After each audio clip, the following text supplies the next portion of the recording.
C'est pas normal. Une situation vous déplaît, vous en avez gros sur le cœur, vous êtes exaspéré par un certain nombre d'événements. Radio Côte d'Ivoire vous ouvre une lucarne pour crier votre mécontentement dans le bon ton, la courtoisie et le respect. Je rencontre le collège des professeurs. On dit code d'inscription en ligne, fiche de renseignement, affecté de l'élève, 6e et 5e, kit d'instruction des affectés de l'élève, 20 000, livret scolaire, RAM, chemise cartonnée et enveloppe timbrée. Je vous tiens compte cela. La ministre a dit de nous payer. Voilà, c'est pas normal ici. C'est moto, j'ai dit. Moto, ça fait accident, ça tue. Mais les enfants, la maman justice, c'est quand ils les parlent. Ils ne vous écoutent non pas. Donc, vraiment, je voulais passer par vous pour lancer un message aux communautés. Il n'y a qu'à vraiment voir les enfants. Pas chef de brigade du sous-préfet là, le maire est là. Mais ça vit tous les jours. Il y a quelque chose qui ne va pas du tout. Les lampadaires ne sont pas éclairés. Aujourd'hui où je vous parle, je peux dire que l'éclairage public n'en ont pas. Le village est dans le noir. Voilà, donc vraiment, en tout cas, on demande pardon. Notre lampadaire, c'est mon cri de cœur. C'est pas normal. Du lundi au vendredi, de 8h05 à 8h30.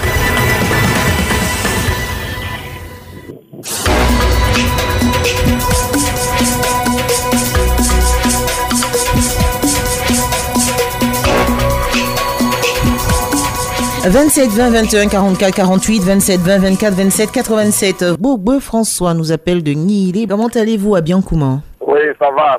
C'est à Niélé, sous-préfecture de Condé. Niélé, sous-préfecture de Condé. D'accord. Voilà. Dites-nous, qu'est-ce qui n'est pas normal? Moi, ce qui n'est pas normal, hier, il y a eu des camarades qui ont parlé des enseignants bénévoles. Oui. Aujourd'hui, c'est la même chose parce que vraiment, nous sommes dans une situation vraiment critique. Nos camarades sont déjà fonctionnaires. On a fait des démarches auprès des autorités compétentes, à savoir l'ex-ministre Mme Kandia Kamara, l'ex-premier ministre Feu Amadou Bon Koulibaly, et puis le conseiller principal du président de la République. Toutes ces démarches ont été faites. Aujourd'hui, nous sommes restés comme ça. Vraiment, on ne sait même pas quelle est notre situation actuellement. Donc, je demande pardon au président de la République. Je demande pardon au ministre Mme Maratou Koné pour qu'elle se penche sur notre situation. Le président de la République, lors de son adresse à la nation, il a dit que l'année 2023 est décrétée pour l'année de la jeunesse. Oui. Donc vraiment, je demande pardon au président de la République pour qu'il se penche sur notre situation. C'est pour bien que noté. Nous ne soyons pas, parce que nous vieillissons. Bientôt, nous ne serons plus jeunes, nous vieillissons. On l'a bien compris, Monsieur Bobo François. D'accord, on espère que votre cri de cœur sera très vite entendu afin qu'on se penche sur votre cas. Merci beaucoup. C'est pas normal. DGD, on nous appelle de Divo. En fait, il y a un souci ici dans la région, surtout à Dagrom et à Grubakoko, à 15 km de Divo, sur l'arc Divo là. En fait, les bœufs qui déciment tout. Et quand on parle au bouvier, ils nous disent on m'envoie où tu veux. Ah bon? Vraiment, moi, je voulais appeler à la radio pour dire vraiment aidez-nous, les autorités compétentes, puissent venir les députés, les maires, puissent venir nous parler sur la loi des animaux et des agriculteurs, pour ne pas que ça engendre des conflits inutiles. Voilà. Je veux qu'on traite le problème d'abord en amont pour ne pas que vers la fin on vienne faire des choses, des trucs, des dons. Ça dure combien de temps? Bon, ça fait longtemps. Parce que moi, ça fait depuis l'année, la deuxième année, je suis au village et je fais mes travaux champêtres. Moi-même qui vous parle actuellement, mais un hectare de palmiers que j'ai planté le 13 mai 2022 Tout a été détruit. Et les bouviers nous disent de faire des photos. On fait plusieurs travaux. Tu ne peux pas être ici et puis dire à la fois. Tu vas faire photo à quelqu'un. Ouais, et c'est à Divo même? C'est à Divo même, Divoville? Non, c'est à Grubakoko et à Dagrom. Dagrom est situé à 5 km de la ville de Divo, sur la côte à Divo. Et Grubakoko à 15 km. On va demander aux autorités locales de s'intéresser de près à ce problème, parce qu'il y a Divo, il y a une autre localité aussi où cela a été évoqué. Voilà. Merci de jeter un coup d'œil à ce niveau afin que le problème soit résolu pour éviter d'engendrer certains conflits entre les bouviers et les planteurs. Voilà. C'est pas normal. Commissaire, vous nous appelez de Guitry. Comment allez-vous? Oui, je vais bien. Alors, voilà. Qu'est-ce qui ne va pas? Voilà, je prends contre une canalisation d'eau qui a été faite en face de ma peau, au lycée modèle de Guitry. Le bitumage qui a été fait et qui est l'unité en face du lycée modèle de Guitry, à la fin du bitumage là, ils ont fait une certaine canalisation d'eau qui a été faite là. Et quand il pleut, tout l'eau qui sort du lycée, qui sort de la grande voie, tout ça, même ça descend chez moi à la maison. Ce sont des égouts. En fait, ce sont des égouts qu'ils ont fait? Pardon? Ce sont des égouts? Ce sont des égouts, des caniveaux. Voilà, c'est des caniveaux. D'accord. Voilà. Donc, je suis passé plusieurs fois là, au service technique de la mairie de Guitry. Mais jusque-là, rien n'a été encore fait. Actuellement, il ne pleut pas. Donc, je demande aux autorités compétentes de Guitry, madame le maire et monsieur le préfet, tout ça là, ils n'ont qu'à essayer de voir quelque chose pour moi. Sinon, vraiment que non. C'est pas évident parce que c'est près de votre maison et au risque de... 30 à 40 mètres de ma cour. Mais quand l'eau, là, quand ça sort, là... Oui, et l'odeur également. Non, d'accord. Non, c'est pas de l'odeur même. On peut entendre normalement, c'est combien qu'on devait faire là. D'accord. Ce qu'on va faire, monsieur Kwame Serge, est-ce que vous avez déposé une demande déjà, une doléance au niveau de la mairie? Je suis allé plusieurs fois au service technique de Guitry.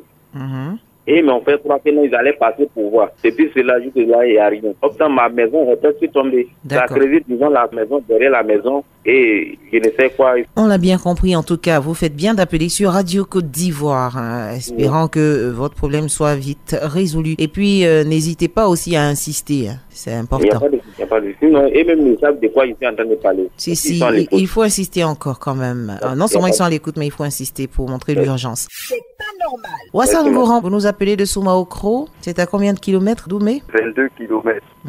D'accord. Je vais parler de la route Oumé-Infra. En rentrant à Oumé, à Tita, vraiment, la route est complètement... Il y a beaucoup de fossés. Actuellement, il ne pleut pas. Mais vraiment, si tu es dans le parking, tu as peur. Et aussi à Loua, à la rentrée de Loua ou à la sortie de Loua vers l'hôpital, là aussi, c'est grave encore. Actuellement, il ne pleut pas, mais vraiment, nous demandons à nos autorités de voir la route pour nous. Sinon, s'il pleut, vraiment, ça sera trop chose pour nous, les voyageurs. D'accord. Donc, je demande à toutes les autorités de voir... de pouvoir jeter un coup d'œil, voilà. Et puis, demander aussi au ministre de l'Équipement et de l'Entretien routier, quand même, d'élargir son projet vers votre zone. Oui, pour que vous puissiez profiter aussi de nouvelles infrastructures. D'accord. Merci beaucoup, Wassan Goran. Oui, merci, madame. C'est pas normal. Guédéric, à Irogogoa, c'est à Issia. Maman, n'est pas normal. À Irogogoa, il y a plein de choses qui ne sont pas normales. Si nous n'avons pas une dispensaire, il n'est même pas encore équipé. Sinon, un problème crucial, c'est l'école, la construction d'une deuxième école. Guédéric, oui, voilà, déjà on a un souci de communication, de liaison téléphonique. Ça c'est d'un. De deux, on ne sait pas c'est quoi votre problème en fait. C'est la santé, c'est l'école, qu'est-ce qui est primordial? C'est l'école. D'accord. Maman, je veux que l'État vraiment nous vienne en aide pour pouvoir construire la deuxième école de Irogogoa. C'est important. On a une l'éducation, c'est la base, oui. Mais la deuxième école n'est pas construite. Donc vraiment, je demande pardon à l'État, une aide pour que l'État nous vienne en aide. Précisément au ministère de tutelle, le ministre de l'Éducation nationale et l'alphabétisation.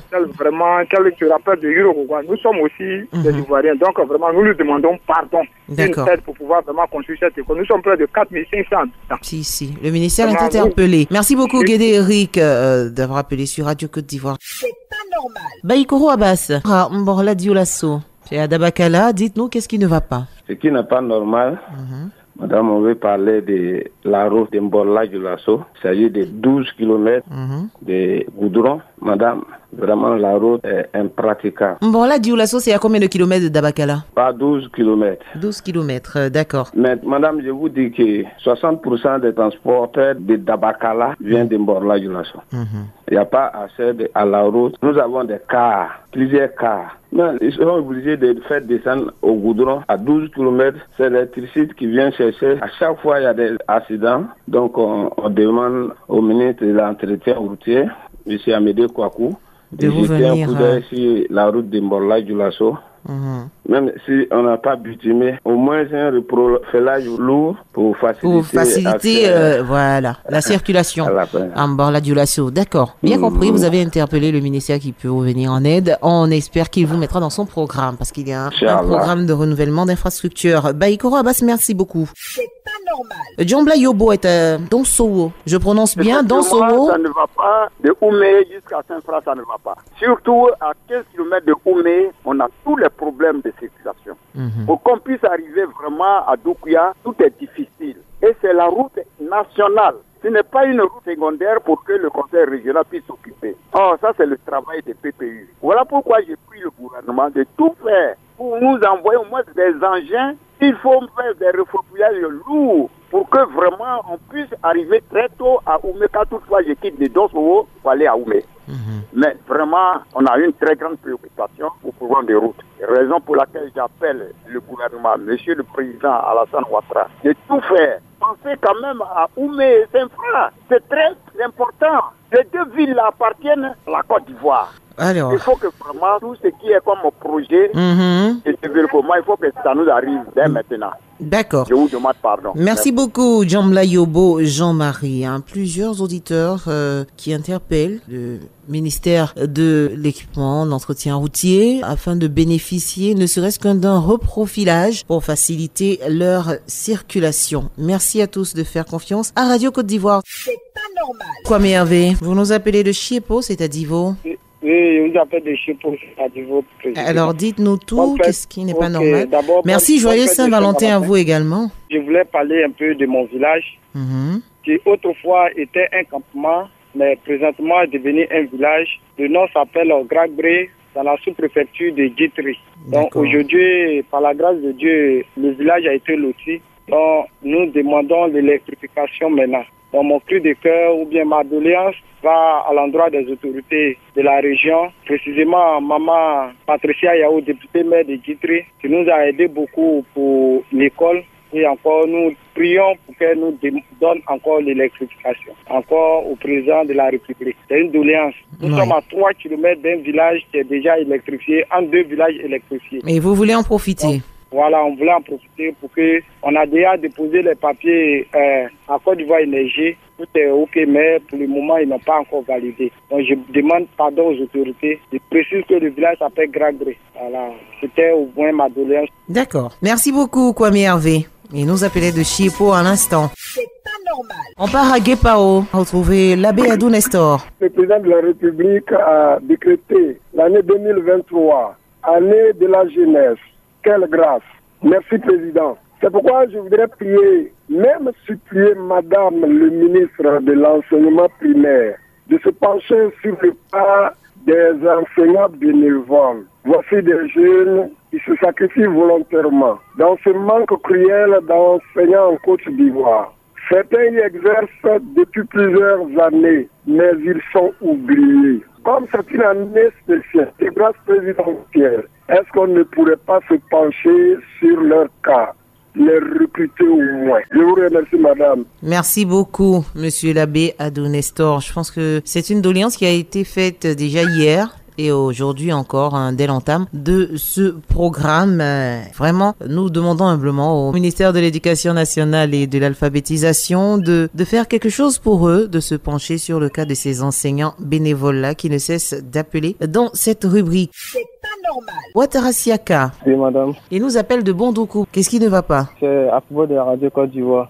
Voilà, nous n'avons pas été depuis janvier jusqu'à présent, rien n'est fait. Depuis janvier jusqu'à ce jour, vous n'avez pas Radio Côte d'Ivoire. D'accord, merci de nous donner l'information en tout cas. On va la remonter et puis s'il y a une information à donner, on vous la donnera directement via votre chaîne. D'accord, merci bien. Je vous en prie, Ouattara Siaka. C'est pas normal. Ouattara Ahmed nous appelle de Bouna. Qu'est-ce qui ne va pas? Vraiment, madame, c'est pas normal. On a eu une usine qui est fermée depuis Belle Direct à Bouna ici. Une usine de riz, la Sopagri. Donc vraiment, cette usine-là, à l'époque, ça fournissait beaucoup de riz même. Puis bon, les gars venaient exploiter ça ici, envoyer ça sur Abidjan, à l'intérieur du pays même. Mais depuis Belle Direct, là, l'usine est fermée. Nous, on a nos cadres ici, mais les gars ne parlent même pas de ça. Pourtant, Bouna regroupe des grands cadres à Bouna ici. Bon, vraiment, les jeunes ne travaillent pas ici. L'usine, là, ça travaillait. Bouna bougeait même.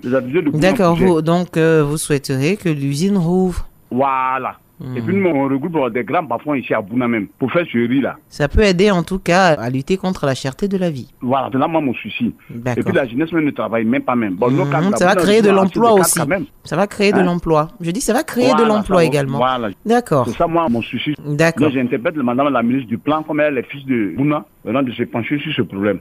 Donc, vraiment, on a arrêté à Bouna ici. D'accord. On a bien compris votre doléance. N'hésitez pas à rappeler, on ne sait jamais, à force de rappeler, une autorité peut pouvoir vous aider. D'accord.